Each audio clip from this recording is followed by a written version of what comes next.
So hello kids, welcome to my channel Codecraft by Harsh. मेरा नाम है हर्ष प्रसाद और आप मुझे हर्ष भैया बुला सकते हैं। सो इन दिस सीरीज आज हमारा लेक्चर नंबर 55 और हम लोग देख रहे थे chapter number 5, that is your getting started with Python. और इस लेक्चर में हम लोग देखने वाले हैं question number 12। So question number 12 says, यार एक बात तो मुझे एनसीईआरटी के क्वेश्चंस की माननी पड़ेगी। मतलब क्वेश्चन स्टार्ट करने से पहले बोल रहा हूँ कि जो भी कैलकुलेट करना होता है ना, ये लोग पहले ही दे देते हैं कि भैया ये रहा फॉर्मूला और तुम लोग देख के चुपचाप कुछ मत करो, एक प्रोग्राम बना दो और इसमें वैल्यूज डाल दो।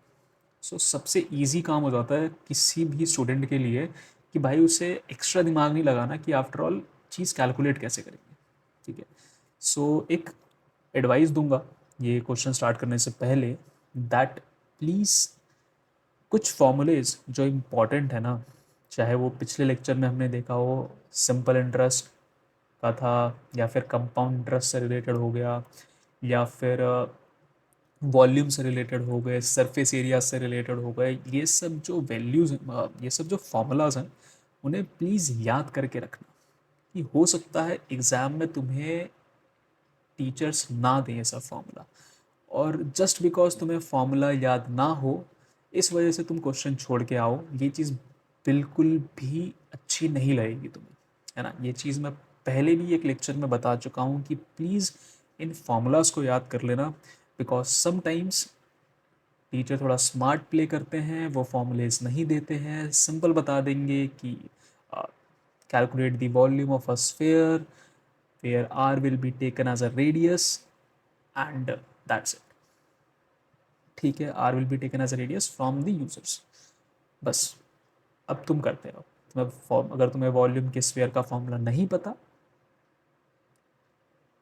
क्या बोला मैंने, ठीक है, हाँ, मतलब मैं बिल्कुल मैंने वॉल्यूम के स्फीयर नहीं, स्फीयर के वॉल्यूम का फॉर्मूला, एग्जैक्टली स्फीयर के वॉल्यूम का फॉर्मूला नहीं पता तो वहाँ पे तुम लोग फंस जाओ।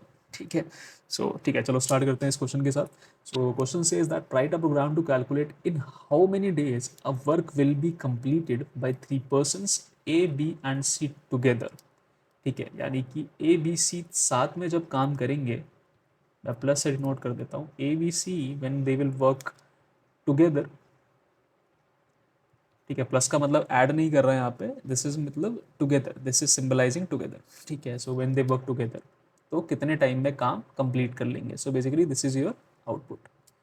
ठीक है, and A B C takes X days Y days and Z days fine respectively to do the job alone. ठीक है, अकेले जब वो कोई काम करते हैं तो वो एक्स डेज वाई डेज और जेड डेज लेते हैं respectively. The formula to calculate the number of days if they work together is, ये रहा formula, X Y Z upon में X Y plus Y Z plus Z X और X Z. ठीक है, days where X Y and Z are given, ठीक है, as input to the program. ठीक है, सो इनपुट लेना है तो आपको पता चल गया कि इनपुट आपके क्या क्या आने वाले हैं, that is X Y Z, और ये जो आपका फॉर्मूला है ना, ये आपका प्रोसेसिंग हो गया। ठीक है, मतलब अगर तुम सूडो कोड लिखना चाहोगे तो तुम्हें आराम से सूडो कोड लिख सकते हो कि इनपुट क्या होगा, प्रोसेसिंग क्या होगी और आउटपुट क्या होगा। ठीक है, एंड जब तीनों चीज़ें पता चल गई तो तुम आराम से प्रोग्राम लिख सकते हो। तो चलो प्रोग्राम लिखने पे चलते हैं। ठीक है, so here is the program to calculate number of days A B and C together will take to finish a work, taking input from the users. Again अंदर से बाहर की तरफ पढ़ते हैं। इनपुट, इनपुट क्या लेना है, enter number of days A takes to do the work alone, इस पे इनपुट लिया और उसे इंटीजर में कन्वर्ट किया। Similarly number of days B takes to do the work alone, input ले लिया, number of days C takes to do the work alone. Fine, now applying the formula. अच्छा, यहाँ पे एक स्मार्ट वर्क ये किया है, स्मार्ट वर्क कह लो या फिर कह लो थोड़ा हमने उसको एम्बिगुअस नहीं बनाया, थोड़ा दिखने में अच्छा लगे इसलिए हमने ऐसा लिखा है कि हमने न्यूमरेटर एक वेरिएबल बना दिया, उसमें एक्स वाई जेड जो यहाँ पे गिवन है उसको पहले कैलकुलेट कर लिया, और फिर डिनोमिनेटर जो है that is your X Y plus Y Z plus Z X. ठीक है, इसको कैलकुलेट कर लिया। ठीक है, और इसे इन वेरिएबल्स में स्टोर करवा लिया। ठीक है, स्टोर करवाने के बाद अगले में हमने एक और, अगली लाइन में एक और हमने वेरिएबल बनाया that is total days, and वहाँ पे हमने न्यूमरेटर डिवाइडेड बाय डिनोमिनेटर कर दिया। ठीक है, मतलब यहाँ पे जो भी वैल्यूज़ आई होंगी उन वैल्यूज़ को पे हमने डिवीजन परफॉर्म करवा दिया एंड उसे टोटल डेज में स्टोर करवा लिया। ठीक है, सिंपल।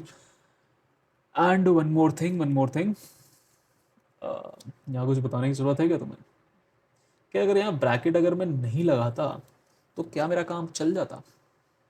जस्ट क्यूरियस कि इफ़ अगर मैंने यहाँ ब्रैकेट नहीं लगाया होता तो कैसे दिखता है प्रोग्राम एक्स। देखो तुम, मेरे को पता है क्या होगा, बट तुम्हारे सामने करके बता रहा हूँ कि ताकि तुम लोगों को भी लॉजिकली चीज़ें थोड़ी थोड़ी समझ आए। देखो अभी से जितना बेस क्लियर रखोगे, आगे चल के चीज़ें करने में, प्रोग्राम लिखने में, समझने में उतनी आसानी होगी। ठीक है, so X multiplied by Y plus Y multiplied by Z plus X multiplied by Z. मान लो यहाँ पे पहले न्यूमरेटर आया तो यहाँ पे कुछ एक्स नॉट मान लेते हैं, plus Y into Z plus X into Z. ठीक है, यहाँ से कुछ एक्स नॉट करके यहाँ वाई नॉट आया, और अगले स्टेप में यहाँ पे कुछ जेड नॉट आया। ठीक है, मतलब इनका आउटपुट कह रहा हूँ मैं, उसको मैंने ये एक्स नॉट वाई। कोई फ़र्क पड़ेगा? नहीं पड़ेगा, ऑब्वियसली, बिकॉज मल्टीप्लिकेशन की जो प्रेसिडेंस है that is greater than your plus. ठीक है, सो इन केस हाँ, तो मैं बस कंफर्म करने गया था कि मल्टीप्लिकेशन की आपकी प्रेसिडेंस जो है वो आपके एक्स के आपके पॉजिटिव से ज़्यादा है कि नहीं है, एंड दैट इज़ ट्रू। ठीक है, देखो यार, कुछ गलत नहीं बढ़ाना चाहता, कभी कभार स्लिप हो जाता है माइंड से। सो ठीक है, ऑब्वियसली ज़्यादा है तो अगर हम यहाँ पे ब्रैकेट ना लगाए तो भी चल जाएगा। ठीक है, सो एक तरीका तो ये हो गया करने का। एक तरीका और है कि तुम डायरेक्टली कर सकते हो। ठीक है, कि कुछ नहीं किया, यहाँ पे टोटल डेज का फॉर्मूला एक वेरिएबल बनाया, और वहाँ पे सीधा अपने ये जो ऊपर फॉर्मूला दे रखा है, कलर चेंज कर लेता हूँ थोड़ा सा प्रोग्राम का। ठीक है, ये जो आपको ऊपर फॉर्मूला दे रखा है, आप इसको उठा के सीधा इससे रिप्लेस कर सकते हो। You can replace you can replace. ठीक है, सो यहाँ पे तुम्हारा ये दो वेरिएबल बनाने का टाइम बच जाएगा। ठीक है, बट अगेन थोड़ा अच्छा दिखे इसलिए हमने अलग अलग करके लिख दिया है। ठीक है, सो अगेन लास्ट प्रॉपर यहाँ पे लास्ट लाइन में आपका आउटपुट आ जाएगा। आउटपुट क्या है, प्रिंट कर दो भाई साहब, A B C together will complete the work in total days. Output देख लेते हैं again, since we are taking input from the users, तो यहाँ पे हम लोग अपना खुद से प्रोग्राम आउटपुट बनाते हैं, खुद से वैल्यूज़ लेते हैं। कि मान लो ए जो है, ए को हमने इनपुट दिया कि भाई साहब आप 5 दिन में कर लो। ठीक है, बी को हमने इनपुट दिया, भाई साहब आप 10 दिन में कर लो। सी को हमने इनपुट दिया कि आप भाई साहब एक काम करो, 20 दिन में कर लो।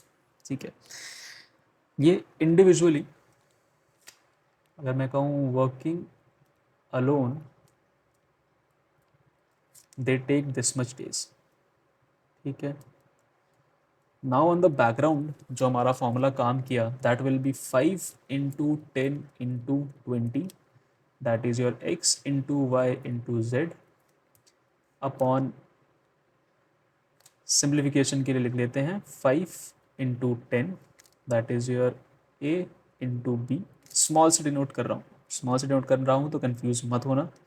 ठीक है, अगले में चला आपका 10 into 20, that is B into C, plus आपका यहाँ पे आ गया 20 into 5, that is your C into A. So हाँ, पीछे ठीक है, पीछे हमने इन्हें एक्स वाई जेड से डिनोट किया है। अगेन चाहो तो एक्स वाई जेड लिख लो, या मैं यहाँ पे ए बी सी लिख लो। ठीक है, ये जो अपॉन में मैंने लिया है डिनोमिनेटर में, that is your X Y plus Y Z plus X Z. ठीक है, this is your formula. Calculate कर लेते हैं, अगली लाइन में चलते हैं। सो यहाँ पे कैलकुलेशन क्या आ जाएगा आपका, ये हो जाएगा 200 इंटू में 5, that is around 1000। 5 into 10 is your 50 plus 200 plus 100।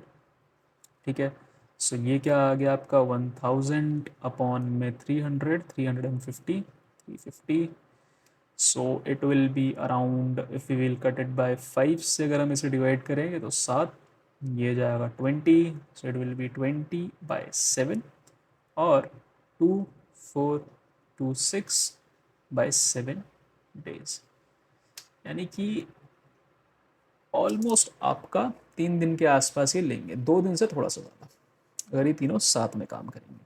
ठीक है, सो यहाँ पे एक चीज़ जो तुम लोग कर सकते हो, अगेन ये तो मैंने फ्रैक्शन में लिखा बट ये 2 पॉइंट समथिंग वैल्यू आएगी। ठीक है, तो यहाँ पे सिंस हम लोग जो टोटल डेज है वो सब कुछ हमने न्यू इंटीजर में ले रखा है, सो ऑब्वियसली यहाँ पे भी वो आपको इंटीजर वाला पार्ट ही दिखाएगा। ठीक है, ये चीज़ याद रखना। ठीक है, so that's it from this lecture. अगर तुम्हें पसंद आया हो तो प्लीज़ लाइक कर देना। कोई चीज़ अगर मेरी समझ ना आई हो तो कमेंट करके पूछ सकते हो, लेक्चर अच्छा लगा हो तो कमेंट करके बता सकते हो, या फिर तुम्हें लगा हो कि शायद से सर ने कोई कंसेप्ट गलत पढ़ा दिया है तो हाँ वो भी उसमें बता सकते हो। अगले लेक्चर में मैं उसका ध्यान रखूँगा and obviously I will clear that out, ताकि कोई बच्चा गलत कंसेप्ट ना पढ़ के जाए। ठीक है, सो अगेन शेयर करते रहना, क्योंकि ये चीज़ें शेयर करनी चाहिए। और मिलता हूँ मैं तुम लोगों से अगले लेक्चर में, तब तक अपना ध्यान रखो, पढ़ते रहो, और जिन बच्चों का नया सेशन चल रहा है उनको मैं यही एडवाइस दूंगा कि अभी से चीज़ें साथ के साथ करते रहो, ताकि एंड मोमेंट पे तुम पे ज़्यादा प्रेशर ना आए। ठीक है, सो स्टे ट्यून्ड, मिलते हैं अगले लेक्चर में।